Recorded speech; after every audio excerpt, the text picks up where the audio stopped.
você fica responsável pela apresentação para ajudar a Adriana. Pode deixar. Eu fico, então, hoje, já que a Mari não vai poder estar presente com a gente, eu fico responsável pelas inscrições, tá? Beleza. Então, só para começar, Pedro, você perguntou antes de eu começar a gravar, então vou perguntar para todo mundo, se todo mundo concorda, então, que a gente passe a gravação da aula. Pode ser? Todo mundo dá um ok aí? Beleza. Valeu, obrigado, Bruno. Então, a palavra está contigo, Pedro, para a gente abrir essa... Tá, então deixa eu dar uma agitada aqui na perucona. Jesus, estou cada dia que passa mais velho. Boa noite. Aquela célebre frase, uma vez, é uma honra estar aqui, é incrível. Acho que a gente está chegando na nossa 8ª aula hoje já, né? Já estamos já perto do fim.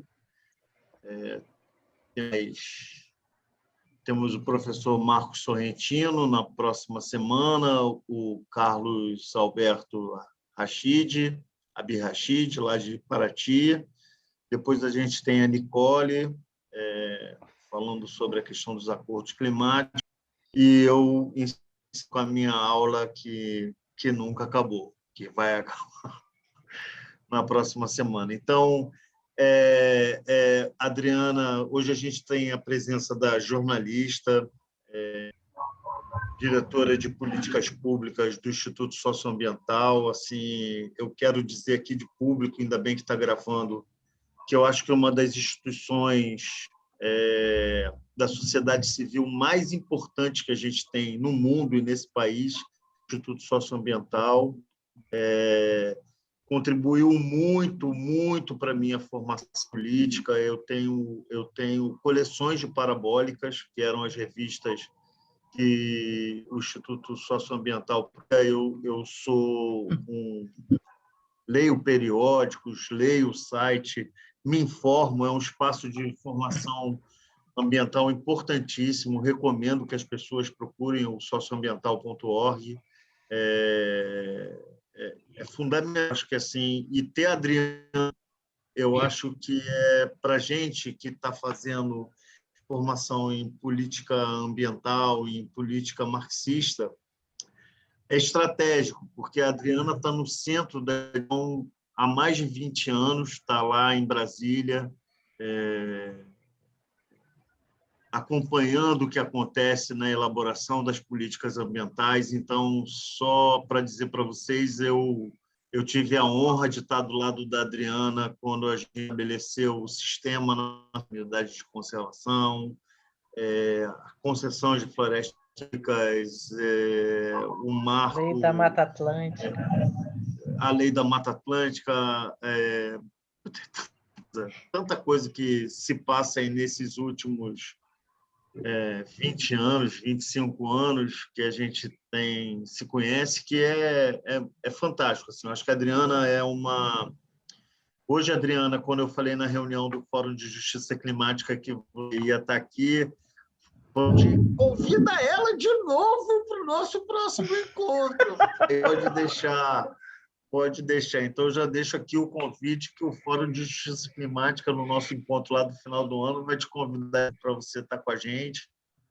E é isso. A Adriana é jornalista, está no Jornal Nacional, está em todos os lugares, sabe muito, e eu acho que vai contribuir muito com a nossa formação aqui hoje, falando sobre política ambiental. É isso.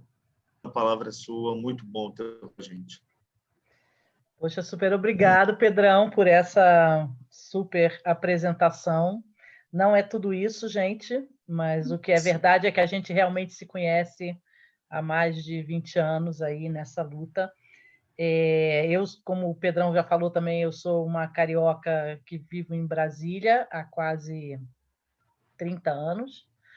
Que, na verdade, assim, eu saí do Rio há mais de 30 anos, morei no Amazonas um tempo, depois vim parar em Brasília.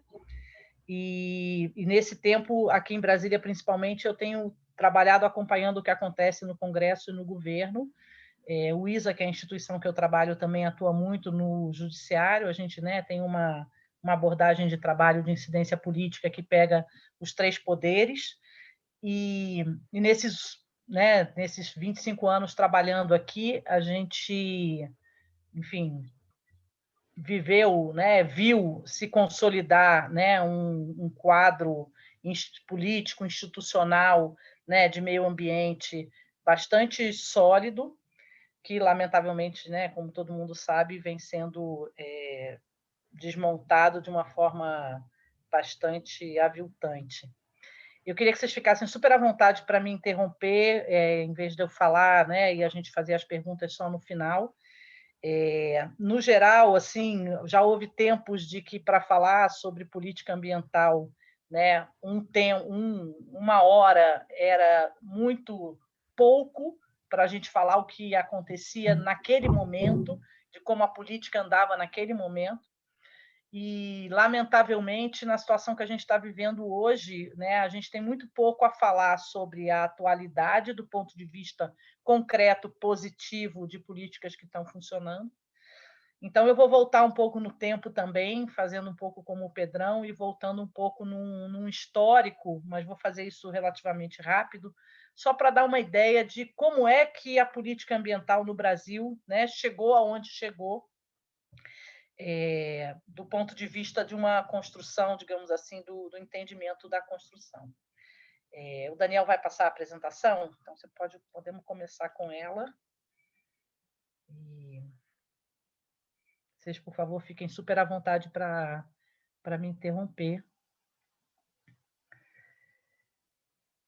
Podemos passar já, então, eu chamei de Fundamentos e Práticas da Política Ambiental no Brasil, para a gente fazer um pouco esse resgate histórico da construção.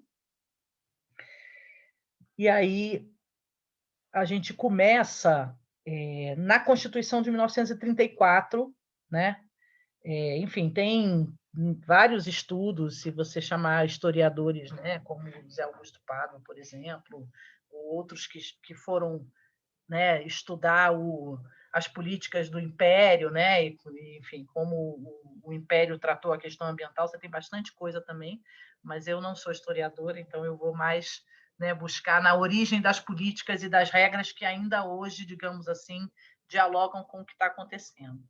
Então, a Constituição de 34 ela é a primeira que atribui à natureza um valor de patrimônio público nacional e estabelece um dos fundamentos que é muito importante para a política ambiental brasileira, que é essa questão da competência concorrente de União, estados, e depois dos próprios municípios, hoje em dia, na gestão ambiental. Então, tem uma competência de proteção das belezas naturais e monumentos de valor histórico ou artístico, que, pela primeira vez, traz essa ideia da natureza para a Constituição. É interessante ver que fala-se, nesse momento, essa ideia dos monumentos naturais, das belezas naturais, então, da natureza vista como na sua exuberância, com essa visão de monumento e belezas naturais, do ponto de vista da formulação que está na Constituição, e, ao mesmo tempo, ainda em 34, são estabelecidos os primeiros códigos de regulação de uso da natureza, o Código Florestal, o Código de Águas, e o Decreto de Proteção de Animais e o Código de Caça e Pesca, que vão estabelecer regulamentos específicos, aí já numa perspectiva de ordenar o uso, e aí já, digamos, tratando a natureza como recursos naturais. O Código Florestal é interessante que a gente chama de Código Florestal desde sempre, mas ele trata de florestas e demais formas de vegetação, Isso, durante um tempo, em toda a revisão do Código Florestal mais recente, virou um grande debate, porque havia um esforço de tentar desqualificar a ideia de que a proteção dessas florestas em áreas privadas deveria se dar para todo tipo de vegetação. Mas, desde o início, desde do decreto de 34, que a ideia de um código florestal dialoga com essa ideia de outras formas de vegetação. É também da década de 30 a criação do primeiro Parque Nacional no Brasil, o Parque Nacional de Itatiaia, E depois a gente tem o estabelecimento de um regulamento de parques, enfim, mas então nessa época a gente tem esses primeiros regulamentos que até hoje eles têm fundamentos deles, né, que estão na legislação e na política e que estabelecem um pouco essa lógica da destinação de áreas, digamos, mais de uso público, que são as unidades de conservação, e do regramento, né, do uso da floresta dentro das áreas privadas, que é como o Código Florestal trata. Pode passar, Daniel, por favor. Bom, em 1981, né, já dando um salto aí imenso, a gente tem a Lei da Política Nacional de Meio Ambiente.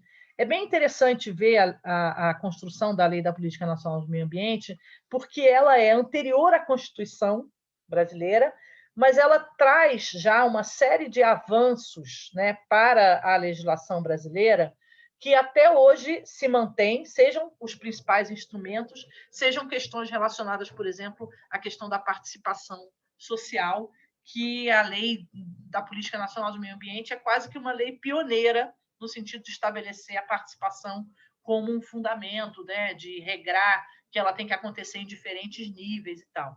E aí toda a questão de definição de padrões de qualidade ambiental, a ideia de zoneamento, a ideia das áreas protegidas, mecanismos tipo licenciamento, avaliação do impacto ambiental, mecanismos de controle e fiscalização estão estabelecidos nessa lei. E, além da questão da participação, acho que ela traz uma outra inovação muito importante, que é a questão do acesso à informação, né? Já em 81, a lei reconhece a importância da existência de um sistema de informações ambientais, né? E da relação entre a geração dessas informações e a participação e a tomada de decisão. Pode passar. Essa questão da participação social na política ambiental, ela é super relevante porque ela tem um destaque a partir de 81. Depois a gente vai ver, né, que você vai ter a construção dos conselhos em várias outras áreas, mas a área ambiental ela é vanguarda nesse sentido, né? E ela acaba promovendo, na estruturação das instituições e das políticas no Brasil ao longo do tempo, uma diversidade de formas de exercer essa participação, que é também muito própria. Essa questão das audiências e consultas públicas, né? Audiências tanto dentro do processo de licenciamento ambiental, como mesmo nos processos legislativos, né? Grupos de trabalho, comitês. Então, eu que sempre acompanhei muito a política federal, né, a política a partir do governo federal, era durante muito tempo, quer dizer, pelo menos no pós-Constituição até, né, digamos, alguns poucos anos atrás, a gente tinha uma profusão de espaços e oportunidades de interação e de participação muito grande, né? Pode passar.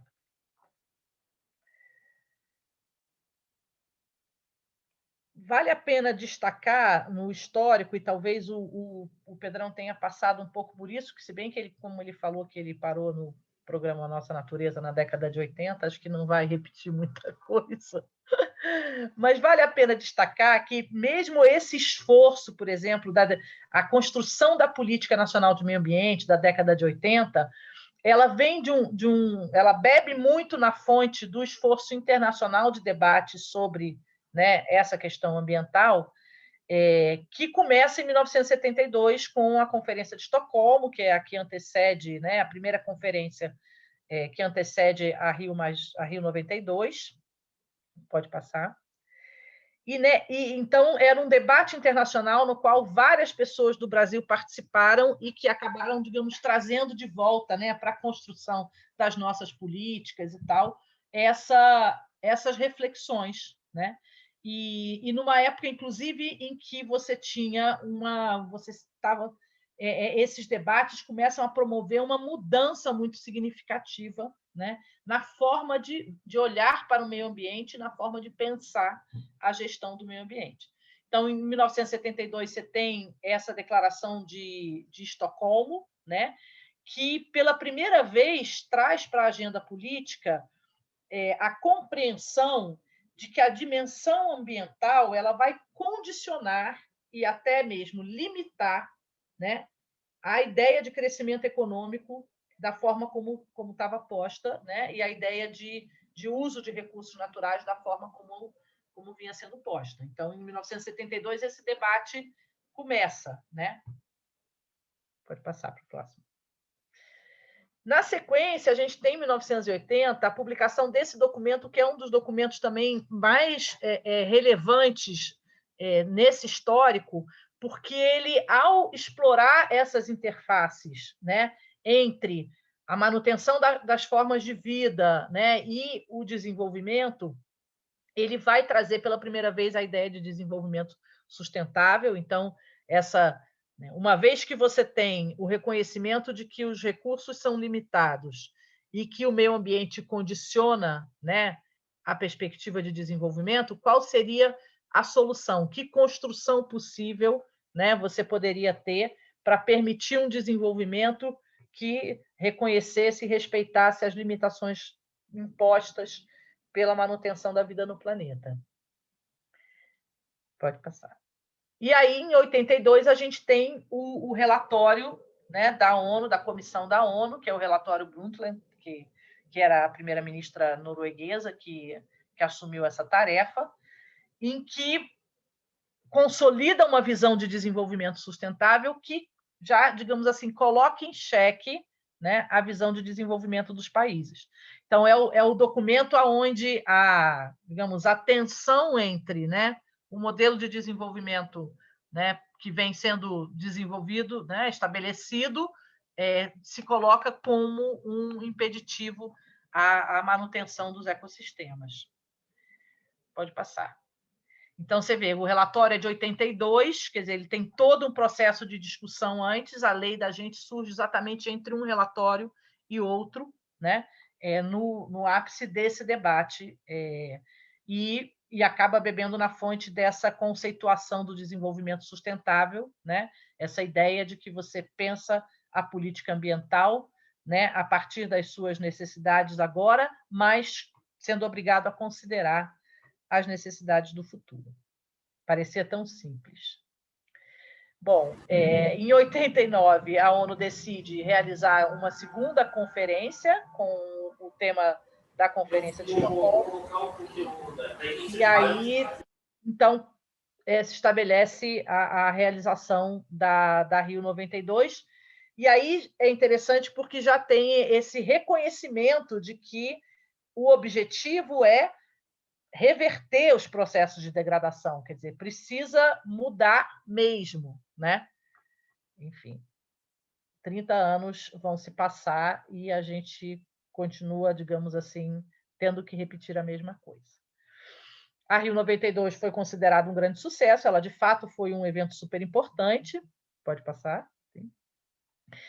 E ela saiu com esses 5 documentos, né, que são documentos que viraram referência para a construção de todas as políticas, né, que a gente teve a partir daí.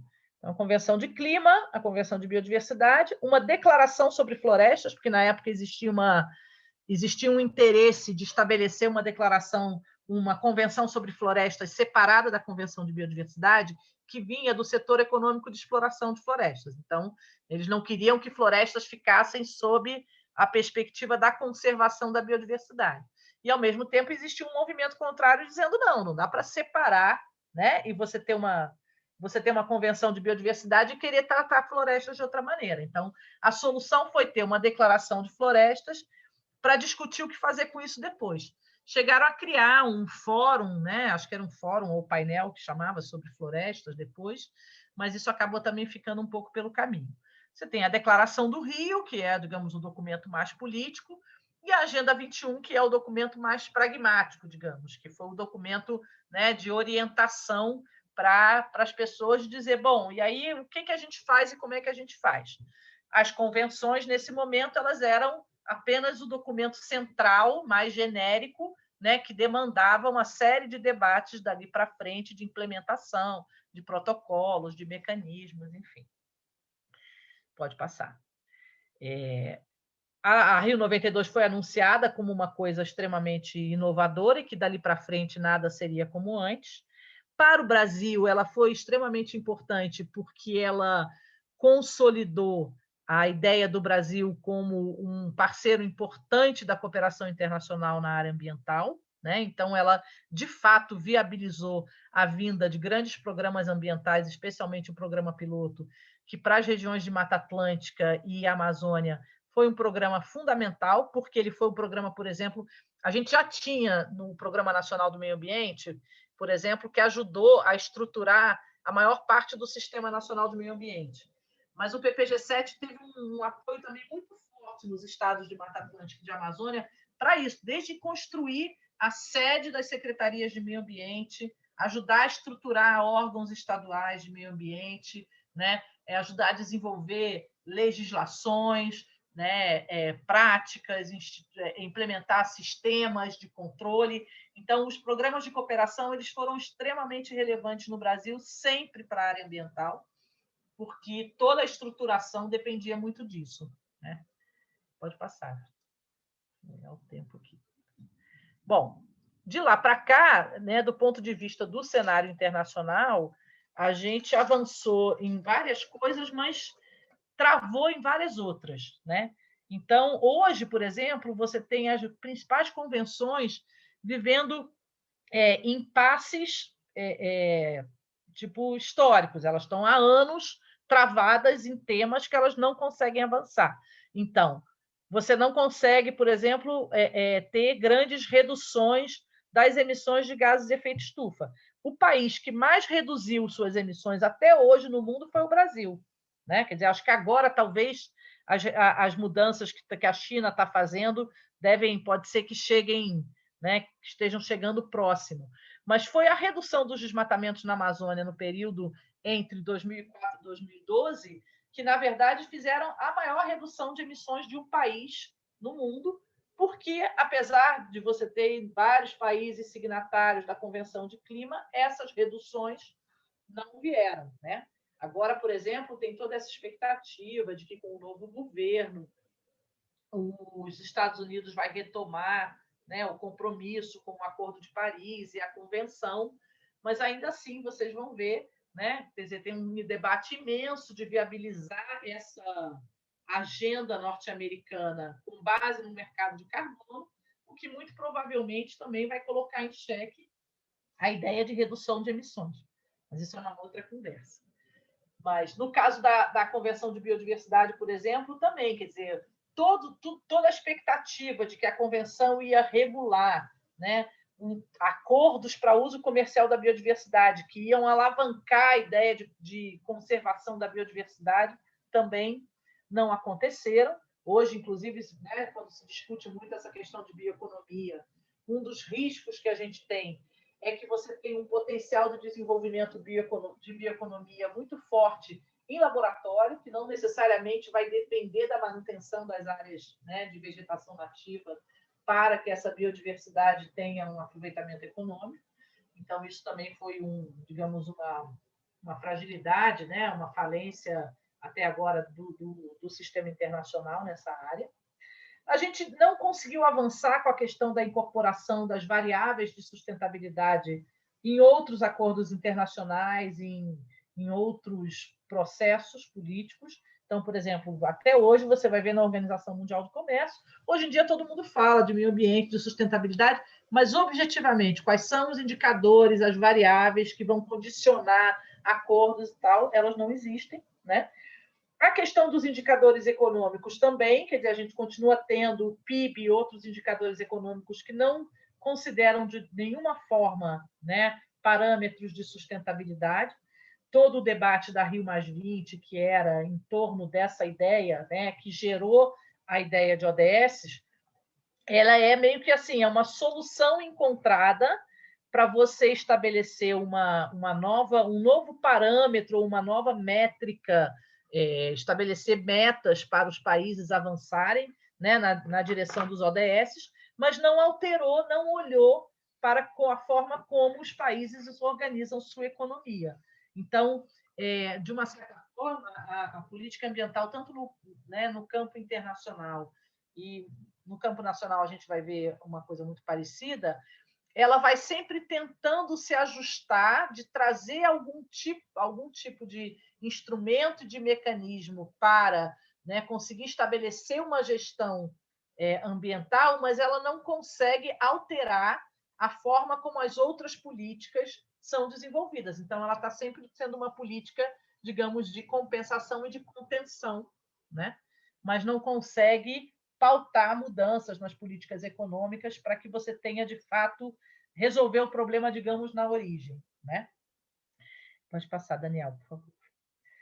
E aí, para a gente olhar, então, rapidamente como é que esse quadro político e legal se desenvolveu no Brasil, né? Passada essa década de 30, como eu falei, a gente tem o início da estruturação das instâncias de meio ambiente. Então, a primeira vez que meio ambiente aparece no governo federal, né, como um tema, numa caixinha no organograma, é uma Secretaria Especial de Meio Ambiente no Ministério do Interior, em 1973, não à toa, no ano seguinte da Convenção de Estocolmo, né? Em 81, você tem a Lei do Sistema Nacional de Meio Ambiente, que é essa lei que a gente estava falando. Aí, em 85, pela primeira vez, meio ambiente aparece no nome de um ministério, mas ainda dentro do Ministério do Desenvolvimento Urbano e Meio Ambiente. Aí você vai ter, em 1988, a Constituição, que traz o seu artigo 225, um artigo específico para a proteção ambiental. E aí você começa a ter, a partir da Constituição, algumas legislações que vão regulamentando, né? E a criação das instâncias. Então, criado o IBAMA, depois você tem a Secretaria Especial de Meio Ambiente vinculada à Presidência da República, criada já nos marcos da construção da Rio 92. No ano da Rio 92 é anunciado o Ministério do Meio Ambiente. E aí você vai tendo as legislações, a Lei de Agrotóxicos, a Lei da Política Nacional de Recursos Hídricos, a Lei de Crimes Ambientais, a Lei do SNUC, a criação da carreira de especialista em meio ambiente, a Lei do Sistema Nacional de Informação Ambiental, regulação da Mata Atlântica, criação do Serviço Florestal Brasileiro, Instituto Chico Mendes, o Decreto de Povos e Comunidades Tradicionais, que é bastante relevante, né, na perspectiva das políticas hoje, né, o papel dessas comunidades, a Lei de Política Nacional de Mudanças Climáticas e a última que eu registrei, a Política Nacional de Resíduos Sólidos. Não, ainda tem aí, enfim, a Lei 140, que vai estabelecer, regulamentar, você vê, né, a Constituição é de 88, essa competência concorrente na área ambiental está estabelecida lá desde 34, e só em 2011 que a gente vai ter a regulamentação da lei da Constituição de 88, estabelecendo como é que funciona esse exercício da competência comum entre o governo federal, os estados e os municípios, né? É bem interessante ver esse debate sobre a questão das competências concorrentes, né? Porque tem muito a ver com esse debate que está acontecendo no Brasil agora, principalmente no Supremo Tribunal Federal, em relação à responsabilidade do governo federal e dos estados e municípios na questão de saúde, né? E a discussão dessa lei complementar 140, ela teve muito a ver com isso. Você tem hoje, por exemplo, uma grande dificuldade hoje no controle ambiental, quando você pensa, por exemplo, em desmatamento, né?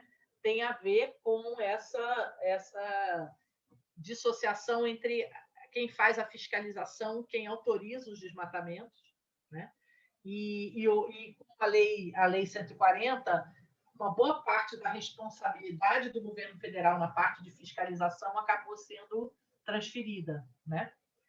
Aí a gente tem, em 2012, a alteração do Código Florestal, e aí eu acho que marca muito fortemente, né, um processo já de reversão, né, digamos, desse quadro institucional, né, que foi construído. Eu acho que a gente pulou em algum momento, mas só para registrar, teve um novo Código Florestal em 1965, né? Foi esse Código de 65 que foi alterado em 2012, embora que o Código de 65 tenha sido alterado por medida provisória em 2000 e tenha ficado valendo, apesar de não ser aprovado pelo Congresso Nacional, né, até 2012. Então, para explicar direito o que aconteceu. Depois que saiu a Lei de Crimes Ambientais, que é de 96, com a lei de crimes ambientais, várias coisas que eram só infrações administrativas, né, viraram crime. E aí você tem uma reação do setor produtivo, né, a essa criminalização, obviamente. Então, antes o cara desmatava, né, além da conta do que estava autorizado, ele só ia ter que se ver com a multa, né, e aquilo não tinha problema nenhum. Aí, a lei de crimes ambientais estabelece que alguns desses desmatamentos podem ser considerados criminosos. E aí o cara deixa de ser réu primário. Então, vira, né, quer dizer, muda o patamar da capacidade do Estado de agir sobre o cidadão nesse sentido, né? E aí você tem uma reação muito grande dos proprietários privados, muito com base na ideia de limite ao direito de propriedade, né? Porque você está falando de uma lei que regula e limita a possibilidade do uso da propriedade, né, privada. E você começa a ter um esforço imenso a partir de 98, que é instituída a primeira comissão especial dentro do Congresso, né, para alterar o Código Florestal. Então, em 96, o Brasil fez um pacote de legislação novo na área florestal em função dos altos índices de desmatamento na Amazônia que a gente teve em 95. Então, 95 foi o pico de desmatamento da história, né? Isso bateu muito mal para o Brasil no cenário internacional, especialmente porque a gente estava nesse momento das negociações do programa piloto, das doações, né, que foram anunciadas na Rio 92. O governo, então, decreta primeiro a moratória de exploração do mogno na Amazônia e estabelece uma medida provisória alterando o Código Florestal para dizer o seguinte: olha, na Amazônia, que é a região que a gente quer que continue a ser floresta, a reserva legal vai passar a ser de 80%, né? Numa sinalização de dizer aqui é para conservar a floresta. A reserva legal é uma área de floresta que pode ser utilizada, ela não é uma coisa congelada, né, para preservação. Então, a ideia é estimular um desenvolvimento a partir do uso sustentável da floresta. Obviamente, isso não pegou muito bem, né, para o setor rural, e a bancada ruralista, então, se organiza para ocupar a comissão especial que é criada para transformar essa medida provisória em lei. E passa 2 anos fazendo um trabalho de desconstrução do Código Florestal, com várias propostas, né, que cada uma pior que a outra, para desmontar o código. E aí, nesse processo, o movimento ambientalista foi, na época, ao Ministério do Meio Ambiente e cobrou do Ministério do Meio Ambiente que puxasse um debate sobre isso no âmbito do Conselho Nacional do Meio Ambiente. Então, o CONAMA cria uma Câmara Técnica para discutir a atualização do Código Florestal, elabora uma proposta, apresenta essa proposta para o Congresso. O que faz o Congresso Nacional? Descarta essa proposta e vota um projeto, pior ainda, numa comissão.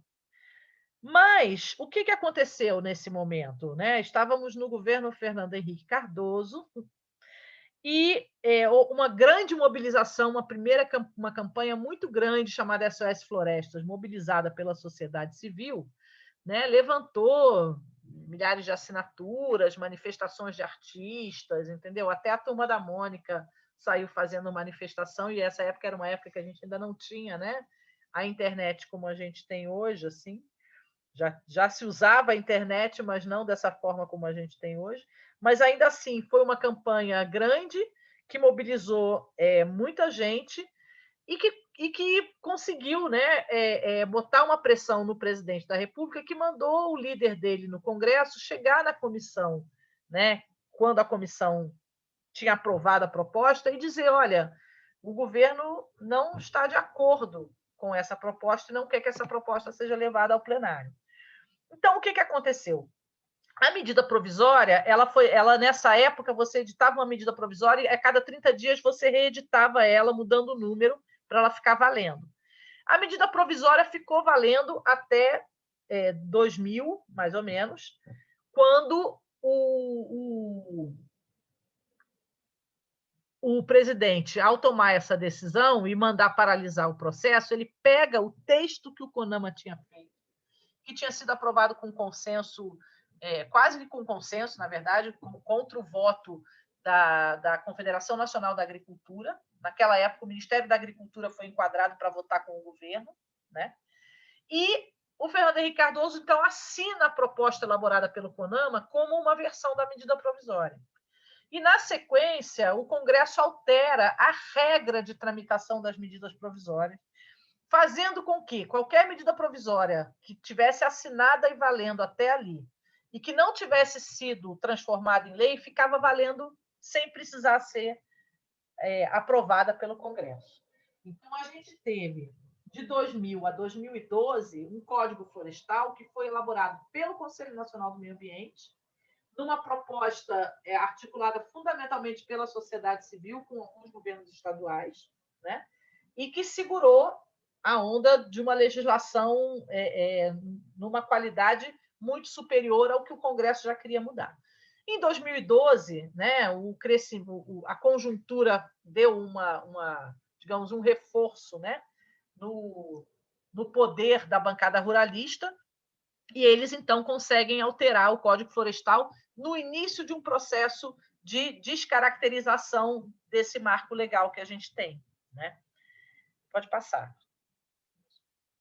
Um pouco mais para frente. Bom, historicamente, a nossa política ambiental, então, ela sofre, né, com pressão e demandas de outras políticas setoriais. Então, a política ambiental está sempre sendo pressionada pela política da área de infraestrutura, seja energia, transporte, pela política agrícola, né, as políticas de desenvolvimento, e com uma capacidade de implementação muito baixa, né? Então, historicamente, o orçamento da área ambiental é baixo, uma dependência grande de programas de cooperação, pouca gente, né? A gente até teve um processo de crescimento quando você tem o desmembramento do IBAMA com o ICMBio, e aí a criação da carreira, né, de analista, especialista em meio ambiente, que traz muita gente para dentro. Mas agora, por exemplo, a gente já vive de novo um déficit, principalmente no IBAMA, né, pensando no nível federal, e acredito que isso, né, se reproduza nos estados. E uma outra dificuldade muito grande é o seguinte, quer dizer, as nossas políticas elas não trabalham com indicadores, com metas, né? Avaliação de política não é uma prática no Brasil. Então, você tem muita dificuldade, né, de demonstrar objetivamente resultados dessas políticas. Então, a efetividade da implementação é bem baixa.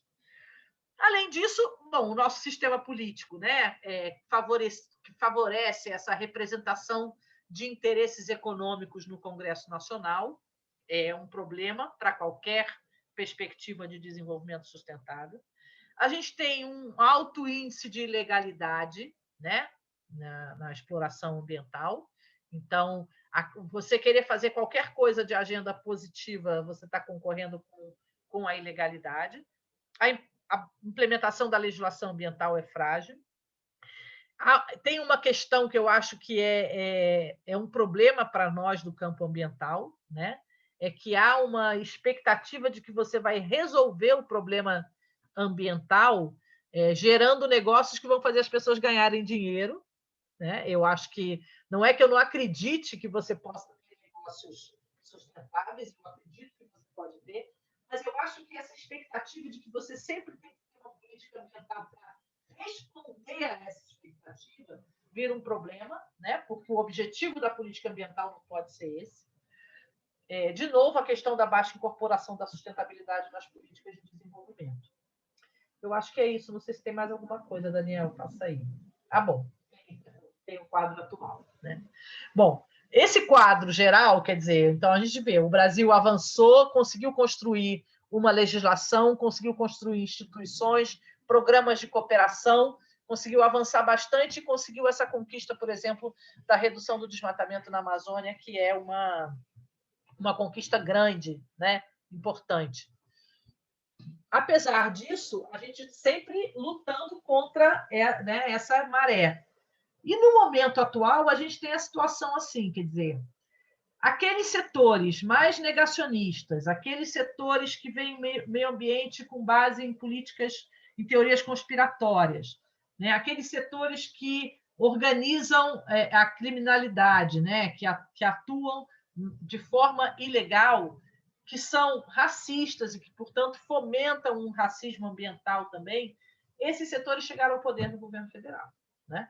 Então, a gente tem uma situação hoje em que a agenda é uma agenda de desmonte, a gente não tem uma agenda de política ambiental, né? Esse desmonte ele acontece de várias formas, né?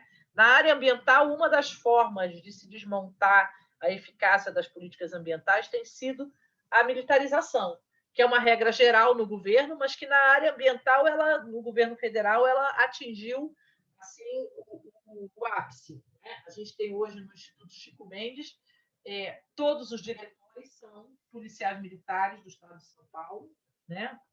Inclusive o presidente.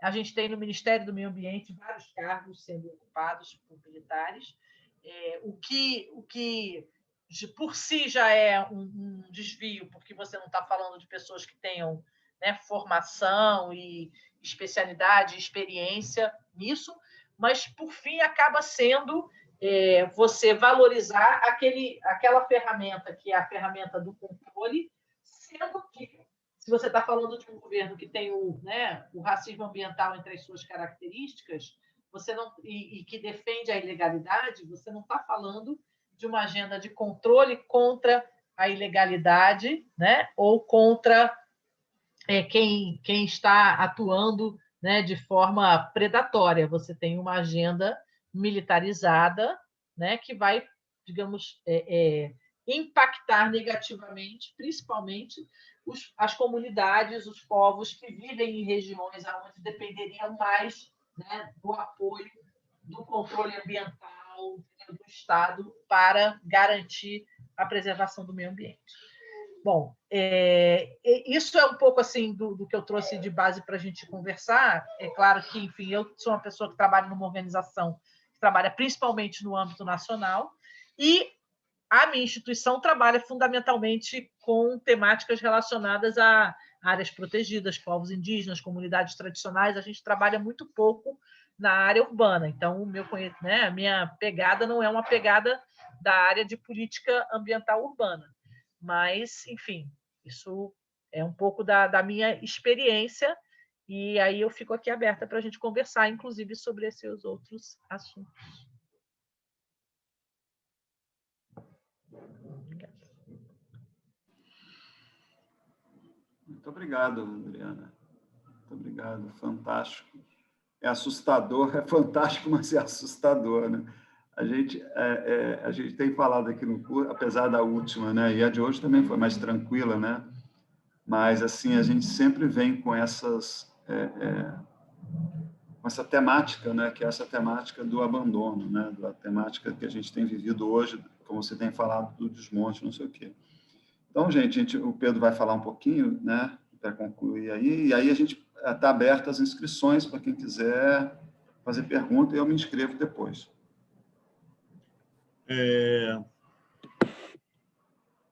Foi um aulão, para variar, assim, foi super didático. Você está falando que eu sou professor enrolation, porque eu enrolo.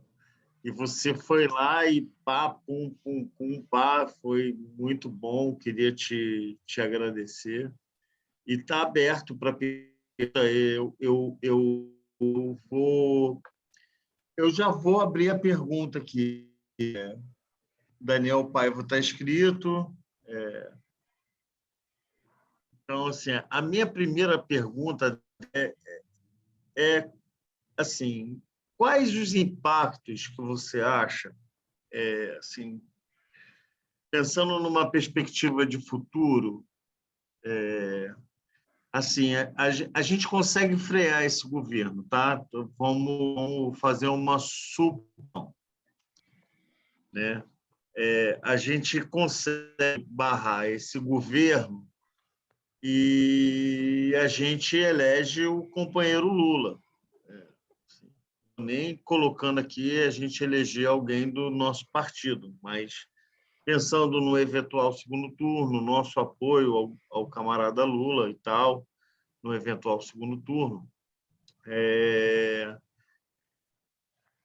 Você, como como enxerga, assim, qual as possibilidades que você vê desse desmonte sentido de verdade? Porque, assim, historicamente, pensando nos governos petistas, não vou nem entrar no primeiro governo petista, não. Acho que o primeiro governo Lula foi, apesar do mole de 2005, lá com o desmatamento da Amazônia, não foi de todo mundo. Começou um processo de políticas muito assertivas.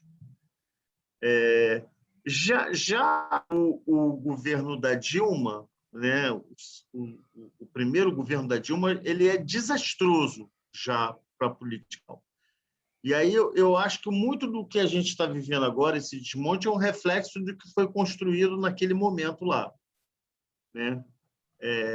Como é que você vê um potencial governo Lula e determinadas questões que hoje, para a gente, sendo desmontadas, e ver companheiros que no passado achavam tudo, e hoje agora gritam, não vou citar nomes, mas tem uma moça do PCdoB que defendia o novo florestal como ninguém. Eu saí numa notícia do Globo porque eu quis bater nela. Mentira, eu só fui determinante com ela e saiu o repórter do Globo, estava lá, era o lançamento da Rio+20.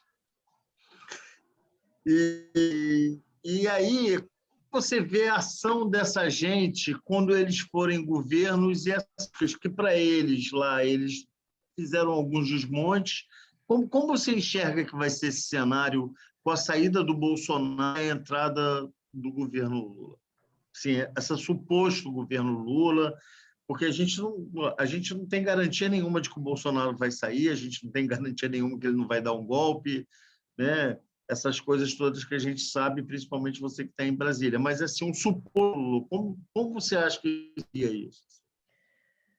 Olha, Pedrão, eu acho o seguinte, uma coisa a gente tem que dizer, tem um grau de incompetência no governo que nos é muito favorável, né? Por um lado.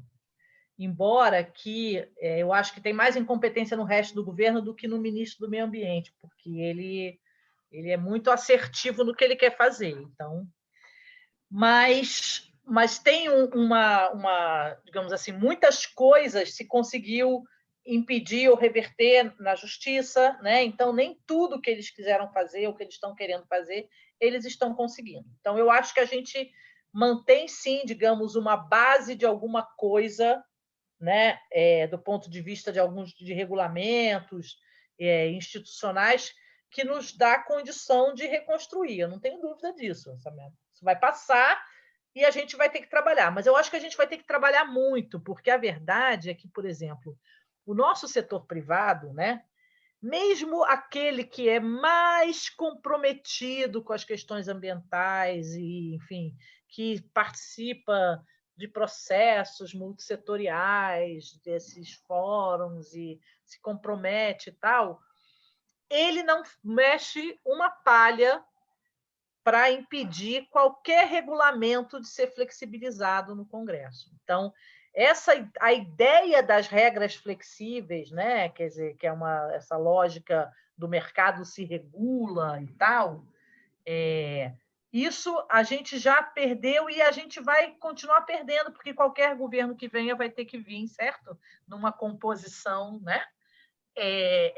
Para conseguir ganhar o espaço, que vai ter que fazer suas concessões, assim como foi, né, o governo Lula, ou já a partir do dia do segundo mandato do governo Lula e o governo Dilma. Então, eu acho que essa parte, a gente vai ter perdas que vai ser difícil reverter depois. Porque o que acontece? Você pega, por exemplo, no agronegócio, você tem uma parcela pequena do agronegócio, que é o agronegócio que exporta para a Europa, que é onde está o público consumidor que tem uma consciência e exige um certo parâmetro, né? Para esse cara, não faz diferença, ele não precisa de uma legislação mais exigente. Pelo contrário, se a legislação bota a régua para baixo, o diferencial pouco que ele tiver, ele já está no lucro, porque já é uma adicionalidade que esse mercado que reconhece a diferença vai pagar. Então, o cara tem uma certificação, ele nem precisa da lei, né? Então, o que acontece? É um setor que deixa desregular, depois eu vou fazer melhor do que a lei pede, eu vou fazer mais do que a lei pede, e isso vai me beneficiar junto ao meu público. Então, por um lado, você tem esse movimento.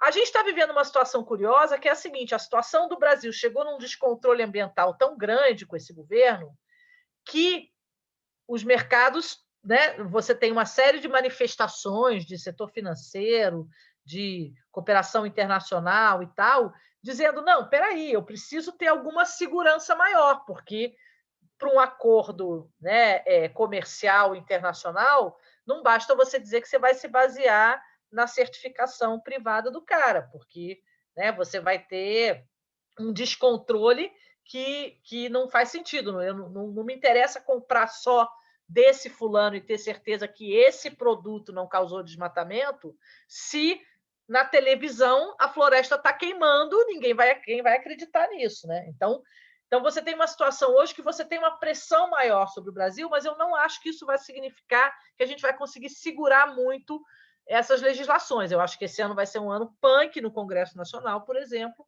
nessa tentativa de flexibilizar. Mas eu acho que é isso, com o trabalho e com a experiência que a gente já tem, né? Se a gente consegue retomar o rumo e a condução das instituições, vai ser possível trabalhar. Tem muita gente boa, é muito servidor, quer dizer, vai depender de como que as reformas como um todo também vão afetar, por exemplo, as instituições, né? Isso vai ser uma questão ainda. Beleza. Eu fico sempre feliz com pessoas esperançosas, sempre é bom, né? Ajuda a gente a ficar sempre com esse... E um amigo meu dizia que a esperança move o mundo, né? Mais do que a certeza, a esperança move mais o mundo do que a certeza, né? Mas, diante de tudo que a gente vem tocado alguns debates aqui, não sei o quê, da emergência climática, né? Ou seja, dentro de todo esse processo aí que a gente está vivendo hoje, né? E todos os alertas que os cientistas, né, vêm fazendo, né? Essa questão da emergência climática, né? Desse momento que a gente está vivendo, é muito tenso, né? Aí a gente pensa toda essa, não é que falar da lentidão, né? Mas toda essa negociação, todo esse processo que a gente necessita, aí a gente fica sempre em dúvida de quanto isso vai ser eficiente ou eficaz ao longo do tempo, né? E aí eu vi duas coisas que você colocou aí. Uma foi dessa questão da importância do movimento popular como forma de pressão ao governo, né? Em cima disso. Mas outra coisa que me chamou a atenção é sempre estar ligada à palavra desenvolvimento dentro desses processos ambientais.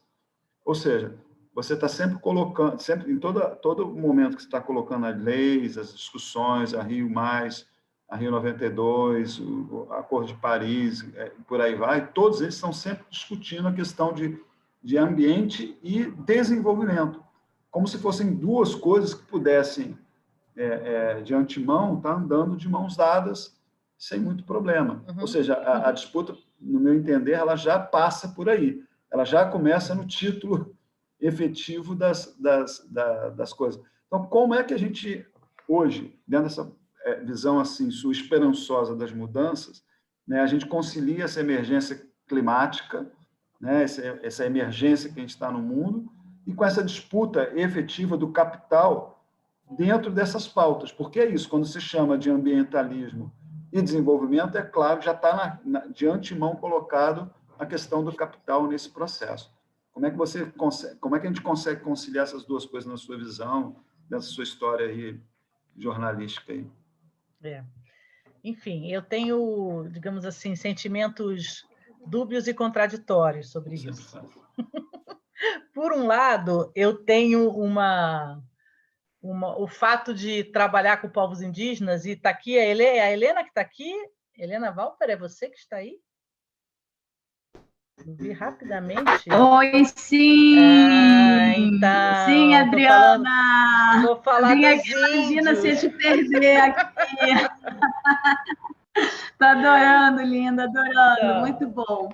Então, eu tinha visto você rapidamente, mas você fechou, eu fiquei na dúvida se era você mesmo. Falei, não, mas deve ser, né? Petrópolis. Não, porque eu tô na sala e tem criança passando, aí enquanto você estava falando, eu falei, eu vou ficar quietinha aqui, porque ainda tem horário de jantar, isso aqui mistura tudo. Tá certo, então. E eu Helena coloquei só Helena. Eu não coloquei Helena Velta, não me toquei. Helena não me deixa mentir que quando a gente trabalha com os índios, entendeu? E depois de ver essas comunidades passarem por tudo que elas passaram, a gente aprende a ter esperança, porque, como diz o Ayrton Krenak, né? Eles já viveram os 500 anos, né? Lutando contra a maré totalmente, estão aí, sobrevivendo com todas as dificuldades e as perdas, mas com uma perspectiva de futuro, né? Tem um povo, os Wayampi, que eles, por exemplo, dizem que eles já estão no terceiro mundo. A gente fala de emergência climática, eles dizem, não, na história do meu povo, a gente já acabou com 2 planetas, ou seja, eles já vêm de uma história que eles tiveram que se mudar de região porque eles tinham exaurido totalmente os recursos naturais. Eles têm isso na história do povo. É muito interessante. Então, tem, digamos assim, uma ideia, né, de resiliência, de capacidade de superação, que eu acho que é o que me inspira, né? Agora, essa resiliência ela está associada a formas diferentes de viver, né? Não é a resiliência da nossa sociedade, a resiliência de grupos humanos, comunidades, né? Que encontram formas de viver em certas regiões e que, se conseguirem manter aquelas regiões, digamos assim, né? Eles têm uma perspectiva de futuro. Então, por um lado, me dá uma certa esperança, porque eu acho que a gente é uma espécie resiliente, a gente, né, vai encontrar caminhos. Por outro lado, eu acho que então, eu acredito muito assim na construção de soluções locais, de processos coletivos que constroem, digamos, alternativas, né? E que comunidades que conseguem construir isso têm mais perspectiva de superar, né, essa situação como um todo. Por outro lado, eu acho que é isso, que essa visão de desenvolvimento, esse modelo, ele é como é que se diz? Agora me fugiu a palavra, mas ele é autodestrutivo, né? Quer dizer, ele trabalha numa lógica que não permite nada. Eu acho que agora, nessa discussão que a gente está da pandemia, esse debate, né? Você tem um debate como esse que aconteceu no Supremo Tribunal Federal hoje, né? Sobre os templos funcionarem, né? E a lógica como isso é defendida, quer dizer, é uma sociedade que está tratando o seu próprio extermínio, é uma sociedade que não está preocupada, né? Quer dizer, a lógica que movimenta essa sociedade hoje não é uma lógica de autopreservação da espécie, né? É uma lógica que cada vez mais faz essa separação de homem e natureza, né? Então, a gente é como se a gente não fosse parte da natureza, como se a gente pudesse viver sem água, sem ar, como se a gente pudesse, né, construir um universo paralelo. Então, eu acho que esse modelo ele não tem solução por si. E aí eu acredito numa coisa que é uma coisa que dizem que eu sou meio, digamos assim, otimista e ingênua, naive, assim, né? No sentido de acreditar nisso. Mas eu acredito que a única forma que a gente tem hoje é mesmo essa, quer dizer, por um lado, gerar modelos locais que demonstrem possibilidade de fazer diferente e que ajudem a comunidades a terem autonomia, né? Segurança alimentar. Uma outra coisa incrível da pandemia, né? Como que várias comunidades rurais, tipo quilombolas, indígenas, não só no Brasil, em vários lugares do mundo. Eu vi vários exemplos e relatos disso, por exemplo, da Indonésia, né? Nesse momento da pandemia, você tem, por um lado, uma grande vulnerabilidade dessas comunidades, por outro lado, as comunidades que têm sistemas tradicionais de produção, elas puderam se fechar nelas mesmas, entendeu? E garantir uma autossustentação sem precisar sair. Quer dizer, quem dependia, quem não tinha comida no território, precisava ir buscar dinheiro para o auxílio emergencial, se ferrou. Mas comunidades, por exemplo, tem aldeias no Xingu que fizeram isso, aldeias no Acre, né? Que se fecharam mesmo, tipo, ninguém sai, entendeu? Ninguém entra, né? E a gente tem uma produção aqui que nos garante. Passaram ao largo da pandemia, né? Então, eu acredito muito nisso, soluções locais que deem mais autonomia e capacidade para as organizações, para a sociedade gerar alternativas, né?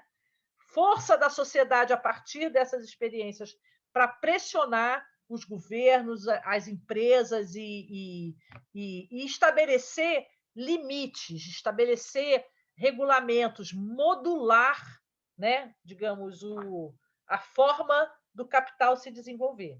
E aí é que entra essa ideia, né, eu me lembro da primeira vez que eu li uma pichação que tem aqui em Brasília, que diz que deve ter em todo lugar, né, que diz que você como é que tentar regular o capitalismo é como perfumar merda, né? Tipo, que é uma bobagem. Mas eu acho que, do ponto de vista concreto, é a única solução que a gente tem hoje.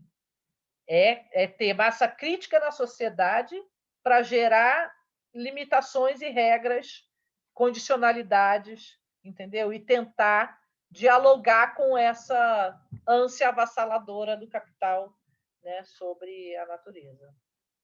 Não vejo outro caminho. Obrigado, Adriano. E, assim, essa fala, ele fica pensando assim, trabalho é fácil, né? É fácil, o trabalho é fácil, né? Só juntar aqui, juntar uma comunidade, convencer os capitalistas, né? Não, eu estou brincando assim, mas é porque eu acho que você tem razão, né? Se alguém quer fazer perguntas, senão eu vou engatar. Eu sou um cara que fala, adoro. Eu não sou tanto quanto o Pedro, não, mas eu gosto de falar também. Bom, se ninguém se habilita, então eu vou continuar. Na verdade, assim, eu gostaria só de fazer um comentário, assim, mais de desabafo, né?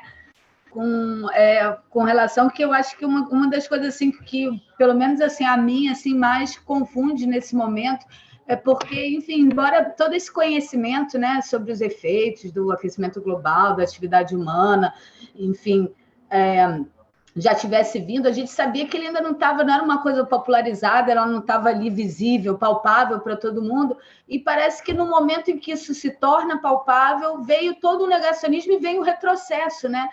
Então, assim, eu acho que o mais confuso, mais estranho e pesado do momento é porque justamente no momento onde, agora não faltam evidências das relações entre atividade industrial e aquecimento, entre o prejuízo, a irreversibilidade de prejuízo de contaminações de recursos hídricos, e nesse momento a gente vê as conquistas sendo atacadas. E aí, com uma coisa que eu acho que é um agravante também, né? Que é o fato da gente ter a consciência de que a gente não tem reserva humana para passar por isso, reserva hídrica em alguns lugares, né? Então, enfim, eu acho que é uma coisa que se coloca até mesmo para conseguir, que eu acho que está um pouco na base da dificuldade de mobilizar, porque você vê que é uma coisa tão grande e com tantas dificuldades que já existiam, né? Já era cansativo, né? E, enfim, era isso. Não era uma pergunta, não, mas era assim meio um desabafo mesmo de... o pior dos mundos. Eu tenho um amigo, o Sérgio Leitão, que o Pedro também conhece, que é um cara, né, que sempre trabalhou com a gente há muito tempo, que ele dizia assim, olha, se a gente olhar esse processo, né, pós-Constituição, o quanto a gente avançou do ponto de vista de regulamento, de conhecimento, de várias coisas, ele dizia assim, vai chegar uma hora que o capital vai chegar e vai dizer, chega, entendeu? Vocês foram longe demais. E aí ele dizia, aí a gente vai ter que fazer a travessia do deserto, a gente está nessa travessia do deserto. A sensação que eu tenho um pouco é essa, que é a hora onde o capital, né, digamos, a selvageria aparece mais forte, tipo, na hora do vamos ver, conforme a sinuca está ficando mesmo, né, apertada, em vez da gente conseguir um fôlego para avançar, eles conseguiram um fôlego para tentar travar, né? Daniel, eu posso? Que eu sei que você quer falar, então deixa eu aproveitar, deixa. Essa deixa em específico, a Adriana até ela falou bastante sobre tomada de decisão e a regulamentação toda baseada em evidência, essa fala da Helena soma com isso. E nessa sinuca de bico aí que você comenta agora, esse negacionismo não é um projeto? Sim. Sim. Esse negacionismo está aí desde sempre, né? Eu me lembro que, trabalhando com a Amazônia, por exemplo, você tem essa história, né, das teorias conspiratórias em torno da Amazônia.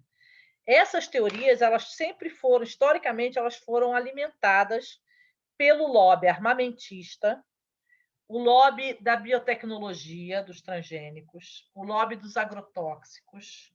É o mesmo, digamos assim, é como se tivesse um clube dos negacionistas, onde todos os interesses que são ameaçados pela consciência ambiental se reúnem, né, e fortalecem uma agenda que a que faz esse confronto e que age dessa forma criminalizante, profissional mesmo, né?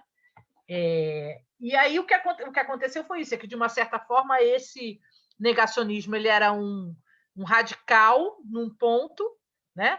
Aí você ele começa a ser útil para o agronegócio moderno brasileiro. Então, é útil ao agronegócio moderno brasileiro se aliar ao lobby, à narrativa que criminaliza os índios, as ONGs, os ambientalistas, né? E aí você começa a ter, então, na medida... E aí é que eu acho que tem a ver essa ideia da travessia do deserto, do Vocês Foram Longe Demais. À medida que o movimento ambiental cresce em termos de consciência no mundo, de entendimento, que no Brasil hoje, por exemplo, todas as pesquisas de opinião demonstram questão ambiental como uma questão central, todo mundo valoriza, quer dizer, você tem um avanço e um entendimento. Mas, à medida em que isso avança, os setores econômicos vão se reunindo mais fortemente nessa abordagem que vai em choque, que é a abordagem do negacionismo. E aí é isso, o negacionismo chega ao poder, né? Aqui nos Estados Unidos com o Trump, né? Você tem outros governos de ultradireita que vão na mesma linha em outros países.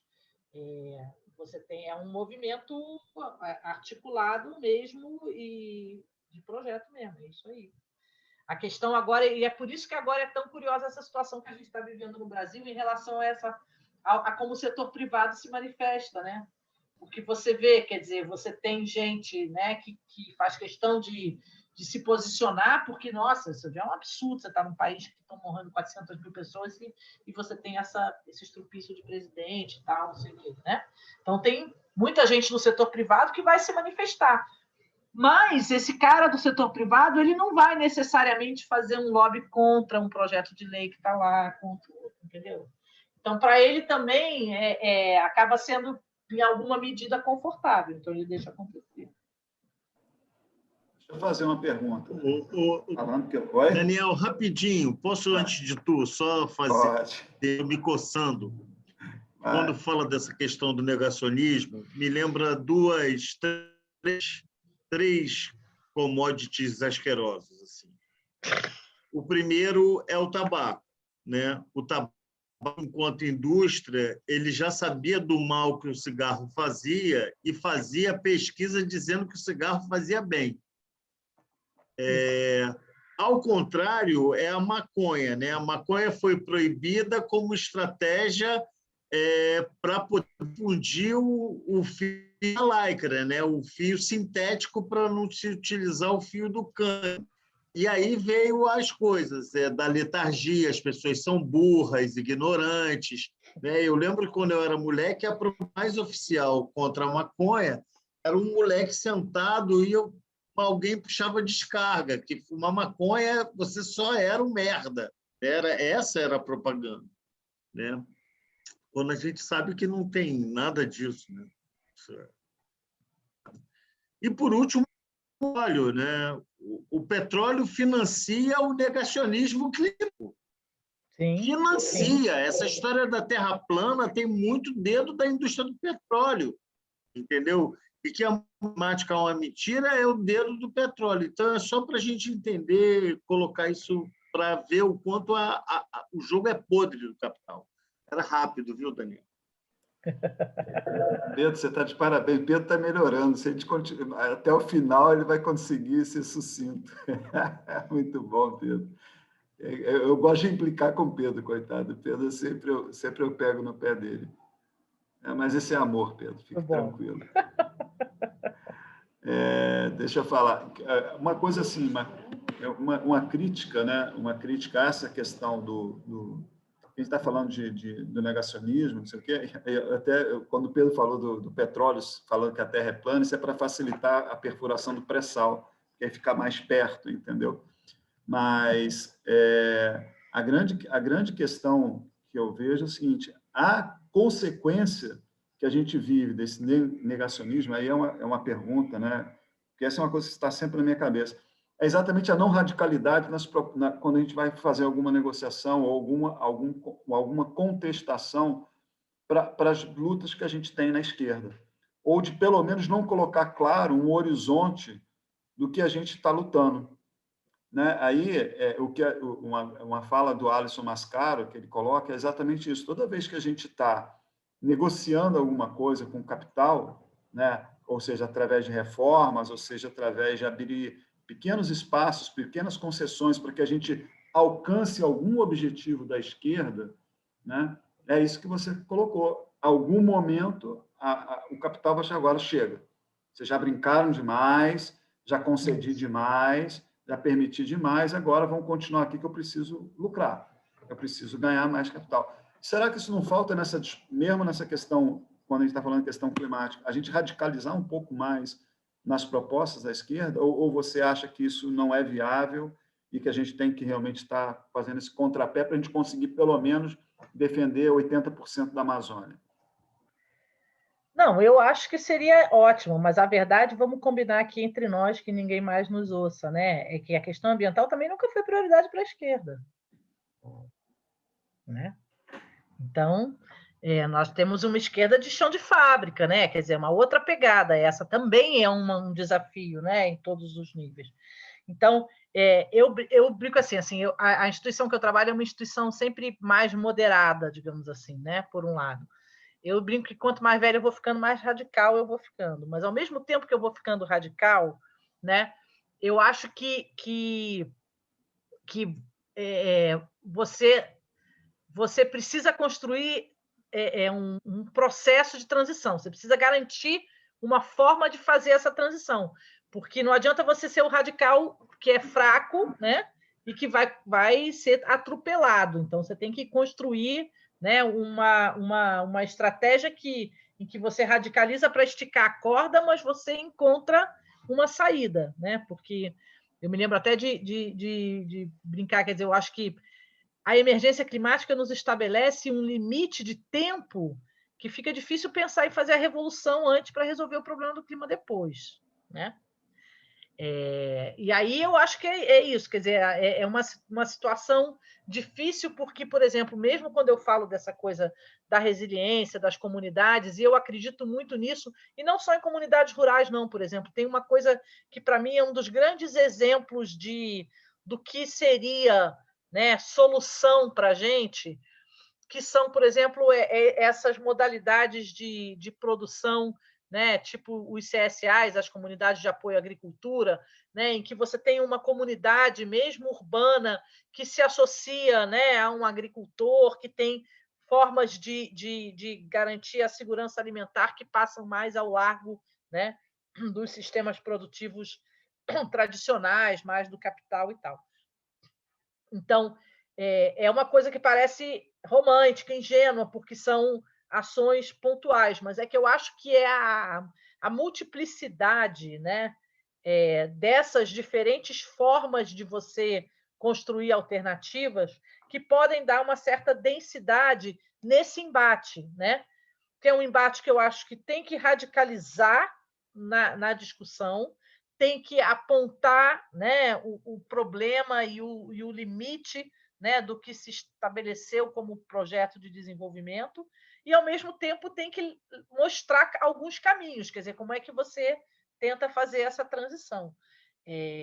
Então, eu acho que é muito difícil no sistema político que a gente vive hoje, né? Porque é um sistema político. A gente vê isso aqui no Congresso o tempo todo, né? A gente consegue mobilizar campanhas com a sociedade, né? 1 milhão de assinaturas contra a mudança do código, contra isso, contra aquilo.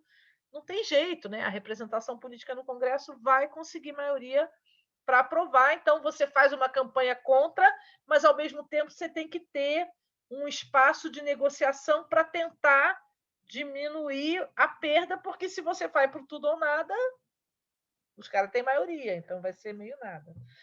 Então, mas eu acho que essas coisas não são, elas têm que ser, elas são combinadas, porque o jogo político, ele não se resolve com uma solução não, só, né? Então, você tem que ter o embate mais radical, você tem que ter a construção de uma solução negociada no mesmo processo, entendeu? A gente precisa entender a complementaridade das estratégias e ter uma estratégia que, digamos assim, que se aproveita das outras coisas, sabe? Eu não vejo muito como... Tem muito a ver com o nosso sistema político mesmo.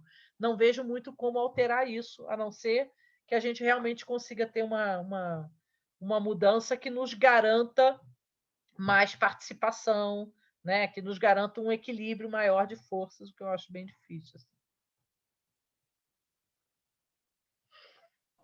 Muito bom, André. Muito bem. Não, eu acho isso também, mas eu estou falando radical, é exatamente nesse ponto que você colocou. Esse radical é a gente não perder o que a gente busca, né? Qual é o nosso objetivo, né? Porque senão a gente apresenta leis ou cede em pontos que são irreversíveis nesse momento, né? E aí eu concordo, a gente tem que apresentar solução, e solução existe, né? E também, se a gente não apresenta a solução, a gente só é radical, né? E não apresenta quais são as alternativas de transição, porque a gente precisa de alternativa de transição, né? Não tem como eu tirar...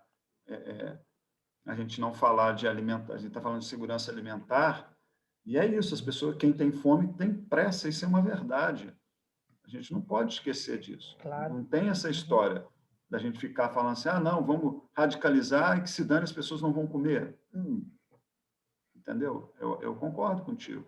Mas só que a gente tem muitos companheiros de luta, e aí eu concordo com você que acho que a esquerda é muito falha nessa questão ambiental, né? Porque não é o centro da discussão, e é que você falou, sempre é questão de chão de fábrica, é o que a gente tem, né? O PT foi um partido, né? Ou é um partido, né?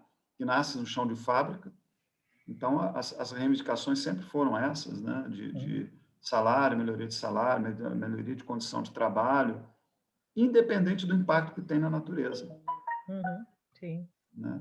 Eu acho que é nesse sentido, aí eu estou colocando a radicalidade nesse sentido, a gente não deixar de pautar, de ter no cerne do nosso olhar essa questão, entendeu? Sim. Difícil, né? Um país onde a ideia de desenvolvimento e de progresso está associada à destruição da natureza, né? Um país não, né? Uma sociedade. Não... E eu acho que é isso. E aí a construção, né, que vocês estavam falando, né, a construção que a gente vem tendo, que é uma outra discussão, né, do que é você ser dono do aparelho ideológico, né? A esquerda nunca foi dono do aparelho ideológico. Quando teve a oportunidade de democratizar esse processo, ela não teve coragem de democratizar esse processo, né, enquanto esteve no governo. Então, assim, é isso. A narrativa colocada hoje para a gente é isso. A gente tem que avançar sobre a mata. A gente tem que avançar sobre os rios, porque a gente precisa produzir mais alimentos. O Brasil, eu lembro dessa frase, o Brasil é o celeiro do mundo. É o celeiro do mundo. Né? Isso é uma coisa que vem aqui assim no ouvido da gente, ó, o Brasil como celeiro do mundo. Né? E a gente vê hoje nitidamente, é exatamente esse caminho que a gente está de destruição do parque industrial, né? Que não interessa mais ao capital, né? E a gente volta novamente ao Brasil ser esse celeiro do mundo. Por isso, o Salles é uma figura importantíssima nesse processo do capital internacional, né? De você avançar em todas as fronteiras para isso, né? Marques, cara... o Luiz Marques, ele, na penúltima, numa aula que ele deu, ele colocou muito bem uma coisa que é assustadora. Nunca se produziu tanta comida no Brasil, tanto recorde de safra de comida, né, de grão, né, que não é comida, é grão, né?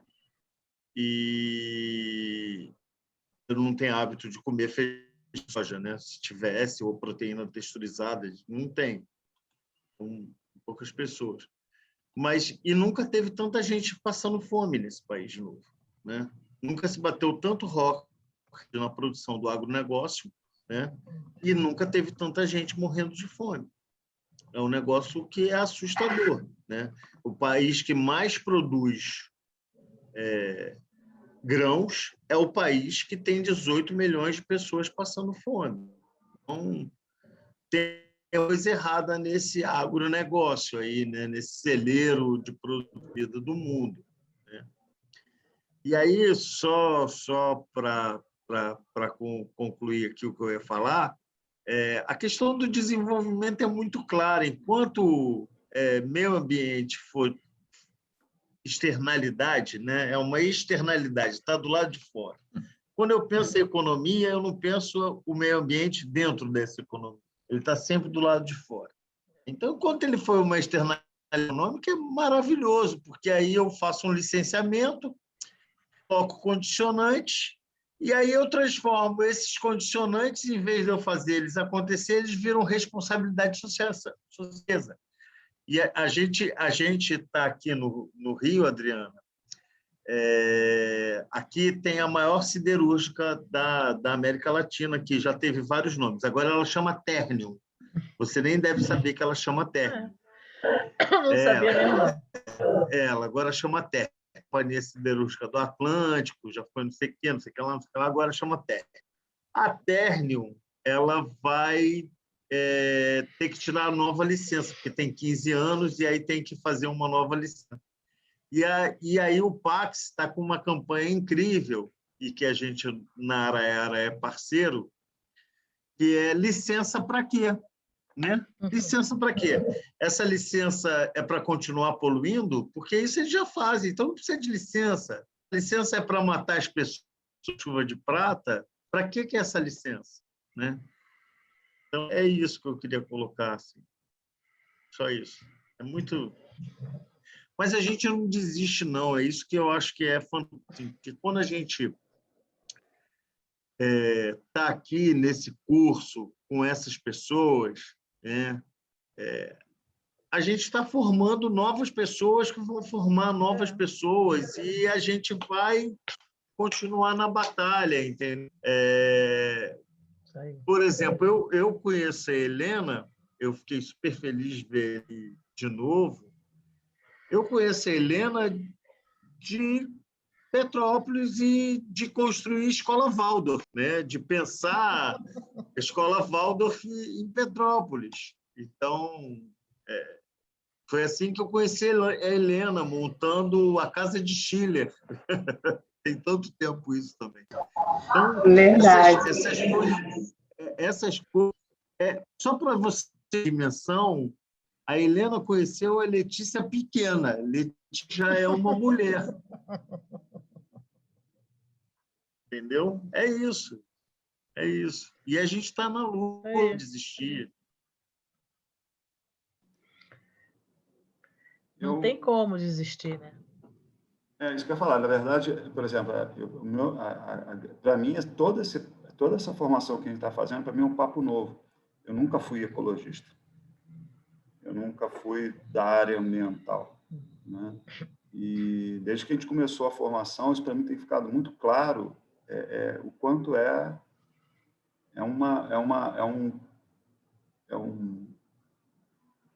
não vou falar um segmento, né? Mas é uma luta que é extremamente necessária dentro da esquerda. Eu nunca tinha pensado nessas questões de uma forma tão radical. Eu sempre pensei em ambiente, não, precisamos preservar a natureza.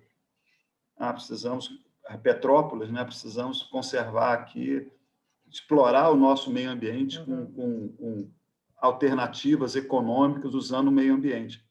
Isso aqui vai muito além disso, né? Pelo menos é o que eu estou aprendendo dentro dessa luta aqui, né? E é por isso que eu pelo menos, eu vou questionando. Eu sou um cara que falo, às vezes falo com as coisas sem nada a ver, mas a gente vai questionando para poder aprender, entendeu? Mas é por causa disso. Eu entendo o que vocês falam dessa questão do mesclar a coisa, mas eu sempre fico perguntando quanto tempo a gente vai aguentar esse processo, né? E aí eu concordo que a Mel falou também uma vez sobre isso, né? Que você repetiu agora. Não dá para a gente fazer a revolução primeiro para depois a gente pensar no meio ambiente, né? Isso, esquece, porque não vai dar tempo. Mesmo porque não adianta a gente fazer revolução em Petrópolis e o Rio de Janeiro não vier junto na revolução, né? Então, é isso, né? Agora, é interessante, assim, quando a gente olha, por exemplo, uma coisa curiosa do debate ambiental, né? As diversas formas de apropriação dessa discussão, né? Para colocar ela sempre nessa posição de uma coisa de menor importância, né? E também para dificultar você localizar o problema onde ele está, né? De onde vem o problema. Então, eu me lembro que quando eu comecei a militar na área ambiental, era muito comum, aqui no Brasil, se repetir uma coisa que é um discurso que foi construído pelos países mais ricos, historicamente, mas que aqui, durante muito tempo, e até hoje, você escuta isso, você vai ouvir isso das pessoas do governo. O ministro diz isso, o Guedes diz isso e tal. Que é a ideia de que a pobreza impacta mais o meio ambiente do que a riqueza. Então, os países do norte diziam assim, não, o problema nos países do sul, né, onde está a base dos recursos naturais que eles vão atrás, né, é que são países pobres. Então, primeiro você precisa desenvolver para depois poder preservar o meio ambiente. Associada a essa ideia, vem uma ideia, por exemplo, de que o indígena, o cara que depende de caçar uma paca para comer, está afetando mais o meio ambiente ali do que eu que mantenho o frango congelado no meu freezer. Entendeu? Então, é uma ideia que gera uma situação, primeiro, que em muitos lugares ela é uma situação inversa, porque você tem, principalmente em regiões, se você vai olhar para o interior, né? As pessoas, muitas vezes, elas saem de um lugar onde elas conseguem ter segurança alimentar, porque elas estão pressionadas por algum processo de expulsão que vem de alguma atividade econômica de larga escala, e elas são jogadas para a periferia de uma cidade onde elas não conseguem ter nenhuma autossustentação, porque ela não consegue plantar, ela não tem acesso, né, a recursos para ela se virar. Então, vira uma situação que é como se esse cara, que é o cara pobre, né, que deixou de... ou que depende de caçar, esse cara que é um problema maior, e não a grande siderúrgica. A grande siderúrgica, não, ela não é um problema. Isso, durante um tempo, no Brasil, por exemplo, em todo o debate sobre a questão da criação de áreas protegidas, você tem um certo ambientalismo que ele é mais conivente com as grandes indústrias do que com os pobres, né? Então, o socioambientalismo ele vem para fazer essa disputa e dizer, não, os seringueiros da Amazônia, eles não são nem pobres e nem impactam mais o meio ambiente do que a papeleira que se instala lá, né? Mas, então, o debate do ambientalismo ele também é um debate que tem, historicamente, um certo viés elitista que acaba também sendo um outro elemento complicador nessa história. Eu escrevi aqui essa discussão que a gente sempre tem do eurocentrismo, né? A gente deve ter uma discussão foi com Zé Marx? Foi com Luiz Marx? Não. O quê? Da questão do mapa, né? Que a gente tem que virar o mapa. Sérgio, né? Portela. Foi o Sérgio Portela. Sérgio Portela, que está exatamente essa discussão que você está colocando, né? Da gente... A pergunta-chave, né? Porque a impressão que a gente tem que o culpado... E é o que acontece hoje na pandemia. Né? O que você está falando é o que a gente tem hoje na pandemia, que o pessoal chama de eugenismo, né? Que você, acho que a palavra é essa, né? Que você culpa o pobre, né? Que é obrigado a todo dia trabalhar de ônibus lotado, porque quando chega no final de semana ele vai para o bar beber cerveja. Ele é o culpado de você ter a propagação do vírus, né? E ele está todo dia já lá pegando ônibus para poder trabalhar, meu Deus. Ele não pode parar para tomar uma cerveja? Não, isso ele não pode, porque ali ele está fazendo contaminação, né? Entendeu? Eu acho que a gente tem essa forma de culpabilizar sempre e essa é histórico, né? Raça, gênero, né? Classe social são sempre os culpados do problema do Brasil. Bom, gente, eu estou extremamente contemplado, viu? Eu não sei vocês. Eu não só queria lembrar uma história que eu vivenciei. A Adriana estava nesse congresso, acho, não tenho quase certeza que estava, eu lembro bem. O primeiro congresso brasileiro de unidades de conservação aconteceu em 1997, 98, sei lá. Eu não estava lá, não estava lá presencialmente, não. Eu estava recém-parida do meu segundo filho. Então, eu estava lá. E foi quando eu conheci a NU, conheci a galera socioambiental, quando os socioambientalistas se conheceram mais. Sim. E aí, a primeira coisa que um cidadão que abria o Congresso, não vou dizer o nome do cidadão, não vou dizer nada disso, porque não cabe aqui julgar essa pessoa. E não é. A primeira coisa que o cara começou um congresso de unidade de conservação foi dizendo o mito da socioconservação, dizendo do quanto índio era ao meio ambiente, as pessoas caiçaras e tradicionais eram nocivas ao meio ambiente. Foi pior que isso. Ele disse assim, em 1500, quando o homem chegou aqui. Ele disse essa frase. Isso. Então, assim, cara, nós, socioambientais, assim, nós que somos mais radicalizados no movimento ambiental, a gente já enfrentou brigas com nós mesmos. Vocês sabem o que foi PUC? Assim, eu acho que um dia a gente juntar uma galera só para falar sobre o que foi o processo do SNUC. Entendeu? O que foi? Para quem não sabe, o SNUC é o Sistema Nacional de Unidade de Conservação, e vocês moram numa unidade de conservação que, se dependesse deles, não estava aí, porque para eles APA não é unidade de conservação. Unidade de conservação. Então, isso, sim. Adriano, olha, a gente encerrou, porque não tem mais perguntas. Eu te agradecer muito, porque a gente aqui eu fiz, quando eu construí a ideia, assim, porque é muito do que eu penso de formação em marxismo ambiental, eu sempre começo mais pelo peso, sabe? Pela emergência climática, pela tragédia, pela perspectiva do fim, para a gente depois ver o fim só vai existir se a gente deixar, né?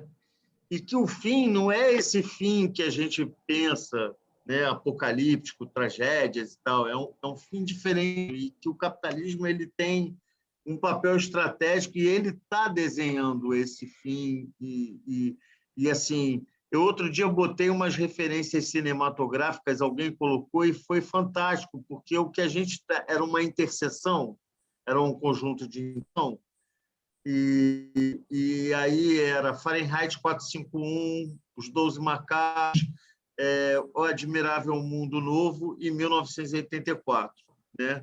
E aí era as perspectivas de se você já leu aquilo, se você já leu outras coisas. Então, assim, a gente agora está na fase que a gente está na afirmação de que há uma saída, sabe? E para você saber, a gente está aqui, essa galera, eles conseguiram dar um nome para a setorial deles. A setorial chama-se Tinguá, porque eles consideram que a reserva biológica do Tinguá ela é visível para os petropolitanos e ela está completamente inserida no município de Petrópolis, né? E eles vão lançar um manifesto no dia 27 de maio, que é o Dia Nacional de Luta da Mata Atlântica, e nada mais justo do setorial ecossocialista numa cidade que é uma área protegida como um todo, né? A única cidade brasileira que é toda uma APA, né?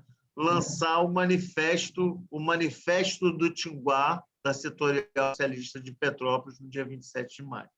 Então, assim, essa é uma galera que tem um potencial incrível de construir uma Petrópolis diferenciada. Eu não moro em Petrópolis, mas já morei em Petrópolis. Eu sou apaixonado por Petrópolis. Eu amo Petrópolis. Eu amo Petrópolis e os seus distritos e os seus bairros e seus alimentos. As pessoas têm uma coisa aqui em Petrópolis que é maravilhosa, que é coxinha com osso. Saca? Tem osso, sabe o osso da coxinha de galinha? Só em Petrópolis tem isso. Então, e as melhores são dos barzinhos mais podres.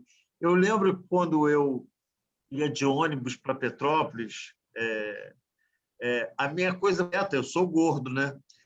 Parar na rodoviária para comer coxinha com osso, porque aquela rodoviária velha, perto do centro. Então, era para comer coxinha com osso. E eu Já comi. Depois ia para Itaipava de coisa, porque eu ficava na casa do meu tio. Então, eu ia sozinho. Eu amava ficar naquela casa. Eu passei a minha infância em Itaipava.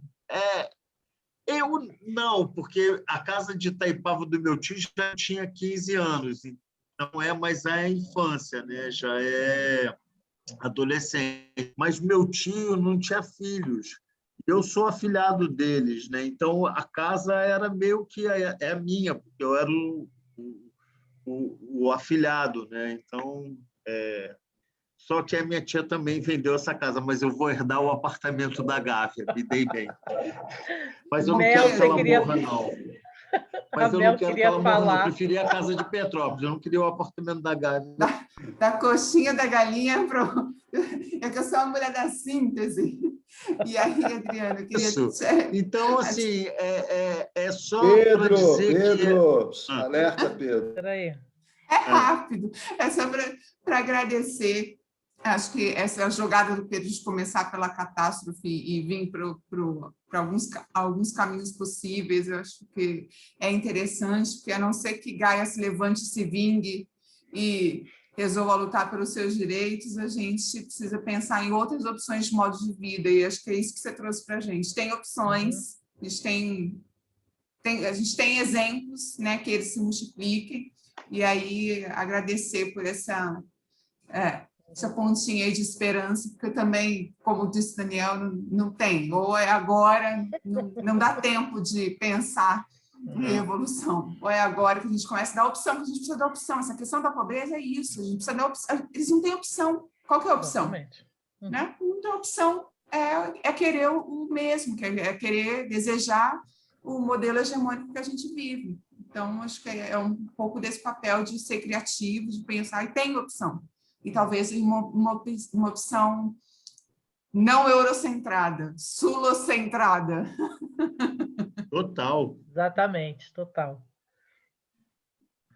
É isso, Adriana, conclui aí. Palavras finais são suas. Não, gente, esqueçam de abrir as câmeras, só para a gente tirar uma foto. Abre as câmeras aí, gente, para a gente fazer aquela super foto. Eu queria agradecer, assim, é sempre super bom poder conversar, poder compartilhar um pouco, assim, ver, né? Acho que uma parte da esperança de quem trabalha na militância é conhecer outros militantes e outras pessoas, né, que têm interesse e é muito legal porque eu acho que nesse momento, por exemplo, né, que a gente está vivendo, quem vive muito em função da política nacional é uma situação desesperadora. Então, o que dá esperança para a gente é saber que, na real, no chão, né, onde a gente vive, onde as pessoas estão, né, a gente precisa construir soluções. Né? As coisas tem que acontecer independente da política, né? E é nessa construção das pessoas com a mão na massa que as soluções acontecem. Então, eu acredito muito nisso. Assim. Apesar de trabalhar e viver em função do que acontece aqui no Planalto Central, eu sei que o que acontece aqui não é o que é mais importante, né, para a vida das pessoas. Assim. Então, essa ideia de que tem uma solução, né, de construção do que se pode fazer localmente, do que se pode buscar de alternativa, independente da gente estar vivendo esse caos aqui, é um alento para quem está aqui, né? Isso é muito bom. Então, também queria agradecer, porque para mim também é muito bacana. Então, boa noite a todos e até terça-feira que vem. Até terça que vem, Sorrentino, né? Só para me lembrar aqui. Eu vejo daqui a pouco para você, te mando. Tá jóia. Tá jóia. Obrigada, gente, Adriana. Ó, Obrigada. Um beijo. Gente, Obrigado, gente. valeu. Boa noite. Vai ser muito bom para vocês com o Sorrentino, hein? Muito obrigado. Valeu, obrigada. Foi lindo, lindo, Bom, maravilhoso. que bom. Valeu, obrigado. Beijos a todos, gente. Valeu. Tchau. Valeu, obrigado.